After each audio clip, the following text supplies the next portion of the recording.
নমস্কার বন্ধুরা, সন্ধ্যার সময় আমাদের সকলেরই মুখরোচক এবং চটপটা কিছু খাওয়ার জন্য মন হয়।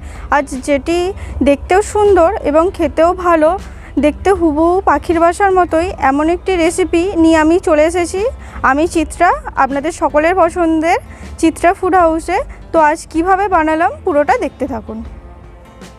এখানে 1 চামচ মতো লবণ দিয়ে নিলাম, আর আমি এখানে নিয়েছি 2টো সিদ্ধ করা আলু। তার মধ্যে আমি দিয়ে দিচ্ছি জিরে গুঁড়ো হাফ চামচ লঙ্কা গুঁড়ো, আর তার সাথে দিয়ে দেব হাফ চামচ ধনে গুঁড়ো। এখানে আমি 2টো বড় সাইজের আলু নিয়েছি, আর আমি এখানে একটা ছোট পেঁয়াজ ছোট ছোট করে কুচি করে নিয়েছি, আর আমি তার সাথে দেব 2-3টে কাঁচা লঙ্কা ছোট করে কুচি করে নেওয়া। আপনারা যদি ঝাল বেশি খেতে চান তাহলে বেশি ঝাল দিতে পারেন। এবারে আমি কিছুটা অল্প পরিমাণ পনির হাতের সাহায্যে ভেঙে এর মধ্যে দিয়ে দেব। এখানে কিন্তু আমি 2টো বড় সাইজের আলু নিয়েছি, আপনারা চাইলে আলুর পরিমাণ বেশি নিতেই পারেন। এবারে হাতের সাহায্যে ভালো করে কিন্তু এটা মেখে নিতে হবে। অবশ্যই আপনারা হাত দিয়ে ভালো করে আলুটা মেখে নেবেন, যাতে একটুকু দানা দানা বা ডেলা ভাব না থাকে। একদম মিহি করে হাতের সাহায্যে টাইট করে মেখে নিতে হবে। আর আজকের এই রেসিপিটা কেমন লাগলো অবশ্যই কমেন্ট করে জানাতে ভুলবেন না, এবং ভালো লাগলে অবশ্যই ভিডিওটি লাইক করে দেবেন। আর যারা এখনও পর্যন্ত চ্যানেলটিকে সাবস্ক্রাইব করেননি তারা ঝটপট চ্যানেলটিকে সাবস্ক্রাইব করে পাশে থাকা বেল আইকনটা বাজিয়ে দেবেন। দেখতেই পাচ্ছেন একটা শক্ত ড্র মাখা হয়ে গেছে। এবার আমি এখানে সিমই নিয়েছি, সিমইটাকে একটু আমি ড্রাই রোস্ট করে নেব।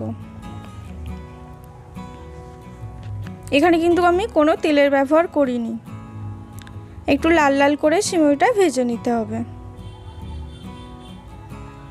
এবার আমি যে আলুর ড্রোটা করে রেখেছিলাম তা থেকে বেশ কিছুটা পরিমাণ আলু আমি নিয়ে হাতের সাহায্যে ভালো করে গোল বলের মতো করে নেব। নিয়ে যেমন আমরা পিঠে করি সেরকমভাবে আমরা হাতের সাহায্যে পুরো ঠিক পাখির বাসার মতোই করে নেব। যেহেতু এটা দেখতে পাখির বাসার মতো লাগবে, সেই জন্যই কিন্তু আমি রেসিপিটার নাম দিয়েছি পাখির বাসা। আর এটা দেখতে খুবই সুন্দর হয়েছিল, বাচ্চারাও কিন্তু খুব পছন্দ করবে। আপনারা অবশ্যই এটি বাড়িতে বাচ্চাদের জন্য বানিয়ে দিতে পারেন, এবং বড়রাও কিন্তু এটা খেতে পছন্দ করবে। বাড়িতে এছাড়া কোনো গেস্ট বা আত্মীয় স্বজন এলে আপনারা এটা বাড়িতে স্টার্টার হিসাবেও কিন্তু বানিয়ে দিতে পারেন। আমার এখানে 4টে পরিমাণে হয়েছে। এবার আমি কিছুটা পরিমাণ পনির নিয়ে নিয়েছি, তাতে দিয়ে দেব বিট লবণ, আর আমি হাফ চামচের মতো গোলমরিচ গুঁড়ো দিয়ে দেব। দিয়ে ভালো করে কিন্তু হাতের সাহায্যে মিহি করে মেখে নিতে হবে। এটা দিয়ে কিন্তু আমি পাখির বাসার ডিমগুলো বানাবো। পনিরটাকে কিন্তু হাতের সাহায্যে ভালো করে মিহি করে মেখে নিতে হবে। এবার আমি এ থেকে ছোট ছোট করে লেচির মতো করে নেব।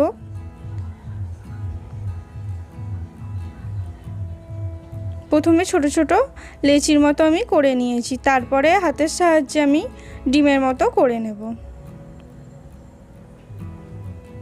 আর আজকের রেসিপিটা ভালো লাগলে অবশ্যই আপনারা বন্ধুবান্ধব আত্মীয় স্বজনের মধ্যে শেয়ার করবেন, এবং কেমন লাগলো কমেন্ট করে জানাতে ভুলবেন না। এবার আমি হাতের সাহায্যে ডিমের মতো করে নিচ্ছি। এইভাবেই বাকিগুলো করে নিতে হবে। আমার চ্যানেলে কিন্তু আরও অনেক রেসিপি আছে, আপনারা সেগুলো দেখবেন এবং কমেন্ট করে জানাতে ভুলবেন না কোনটা ভালো লাগলো সবথেকে বেশি। আর যদি কোনো রেসিপি আমার চ্যানেলে দেখতে চান তাহলেও আপনারা কমেন্ট করে জানাতে পারেন।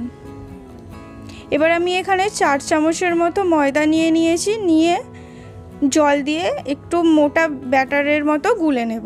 খুব পাতলা গুললে হবে না। এখানে অল্প অল্প করে জল দেবেন, একেবারে বেশি জল দিলে হবে না, তাহলে বেশি পাতলা হয়ে যাওয়ার চান্স থাকে। এই রেসিপিটি বানানো কিন্তু খুবই সোজা, আপনারা বাড়িতে এই রেসিপিটা দেখতে দেখতে কিন্তু খুব সহজেই বানিয়ে নিতে পারবেন। দেখতেই পাচ্ছেন ময়দাটা আমি অল্প অল্প জল দিয়ে এখানে গুলে নিচ্ছি। ব্যাটারটা কিন্তু খুব বেশি পাতলা হয়নি, এরকম একটু ব্যাটারটা মোটাভাবেই রাখতে হবে। এবার আমি কড়ার মধ্যে বেশ অনেকটা পরিমাণই তেল দিয়ে দেব, কারণ এটা ছাঁকা তেলে ভাজা হবে। আর আমি এখানে রাইস ব্র্যান্ড অয়েল ব্যবহার করেছি, আপনারা সাদা তেলও ব্যবহার করতে পারেন, কিন্তু সর্ষের তেলে করবেন না। এবার আমি এখানে তেলটা গরম হয়ে গেছে, আমি এক এক করে যে পনির দিয়ে আমি যে ডিমগুলো বানিয়ে রেখেছিলাম সেগুলো আমি কড়ার মধ্যে দিয়ে ভেজে নেব। খুব বেশি লাল করে ভাজবেন না, এটা সাদা সাদা হলেই দেখতে ভালো লাগবে। পনির যেহেতু খুব তাড়াতাড়ি লাল হয়ে যায়, তাই অবশ্যই আপনারা তাড়াতাড়ি এরকম একটা ছান্তার সাহায্যে তুলে নেবেন। এখানে ডিমগুলো ভাজা হয়েই গেছে, এক একটা একটু লাল হয়ে গেছে। এবার এখানে যে আমি আলু দিয়ে বাসার মতো করে রেখেছিলাম, পাখির বাসার মতো, সেটা আলতো করে হাত দিয়ে তুলে ময়দার ব্যাটারটা ভালোভাবে চামচের সাহায্যে বা আপনি দু হাতের সাহায্যেও লাগিয়ে নিতে পারেন, যাতে না ভেঙে যায়। একটু আলতো হাতে মাখিয়ে নিতে হবে, এক হাতে না হলে আপনারা দু হাতেও করতে পারেন, কোনো অসুবিধা নেই। পুরোটা ভালোভাবে মাখিয়ে নিতে হবে। নিয়ে এখানে যে সিমুইটা ছিল সেটা ভালো করে পুরোটা লাগিয়ে দিতে হবে, যাতে করে পাখির বাসার মতো একদম দেখতে লাগে। ভাজা হলে কিন্তু একদম পাখির বাসার মতোই দেখতে লাগবে। এটা অবশ্যই আপনারা একটু আস্তে ধীরে করে নেবেন। দিয়ে এখানে শেপটা আপনারা হাত দিয়ে ভালোভাবে করে নেবেন, নিয়ে গরম তেলের মধ্যে আস্তে করে এটা ছেড়ে দিতে হবে। এবার একদিকটা হওয়ার জন্য কিছুক্ষণ কড়ার মধ্যে ছেড়ে দিতে হবে। এখানে মিডিয়াম ফ্লেমে গ্যাসটা রাখবেন, খুব বেশি যেন আঁচ না থাকে, তাহলে বাইরেটা পুড়ে যাবে, ভিতর থেকে হবে না। বাড়িতে কোনো বাচ্চারা থাকলে কিন্তু এই রেসিপিটা দেখতে খুবই পছন্দ করবে এবং খেতেও কিন্তু খুব সুন্দর হয়েছিল। যতটাই দেখতে সুন্দর ততটাই খেতে সুন্দর। তো আপনারা বাড়িতে কোনো গেস্ট আসলেও কিন্তু এটা যদি বানিয়ে দেন, তারা এর স্বাদ ভুলতে পারবেন না এবং আপনার প্রশংসা করতে বাধ্য। তো আস্তে আস্তে এটা ভেজে নিতে হবে। একদিকটা ভাজা হলে তারপরে খুন্তির সাহায্যে উল্টে দেবেন। আমার দেখতে পাচ্ছেন একদিকটা কিন্তু ভাজা হয়ে গেছে। এরকমভাবে অপোজিট দিকটাও কিন্তু ভালো করে ভেজে নিতে হবে, যাতে ভিতরটা হয়, সেই জন্য ভালো করে উল্টে ভেজে নিতে হবে। এখানে কিন্তু আমার পাখির বাসা ভাজা একদম রেডি হয়ে গেছে। এইভাবেই বাকিগুলো কিন্তু ভেজে নিতে হবে। দেখতেই পাচ্ছেন কতটা সুন্দর লাগছে, পুরো কিন্তু পাখির বাসার মতোই লাগছে। আমি এখানে দুরকম সস ব্যবহার করেছি।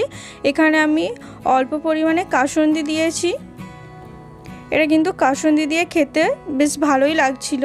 আর আমি তার সাথে দিয়েছি টমেটোর সস, আপনারা চাইলে অন্যান্য সসও ব্যবহার করতে পারেন। এটা গরম গরম কিন্তু সস দিয়ে খেতে দারুণ লাগছিল। ফাইনালি যেটা ছাড়া পাখির বাসা একদম ফাঁকা ফাঁকা লাগছে, এবার আমি ডিমগুলো এর মধ্যে দিয়ে দেব।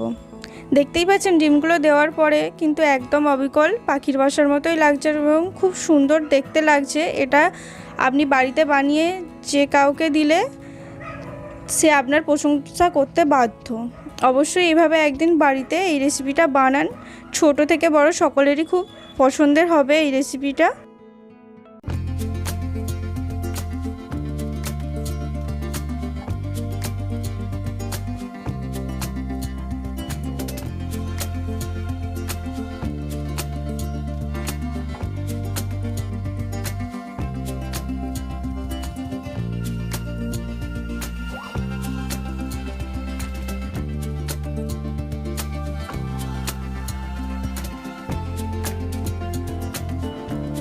পুরো ভিডিওটি দেখার জন্য অসংখ্য ধন্যবাদ। এরকম নতুন নতুন ভিডিও দেখার জন্য চ্যানেলটিকে সাবস্ক্রাইব করে রাখবেন। দেখা হচ্ছে পরের ভিডিও।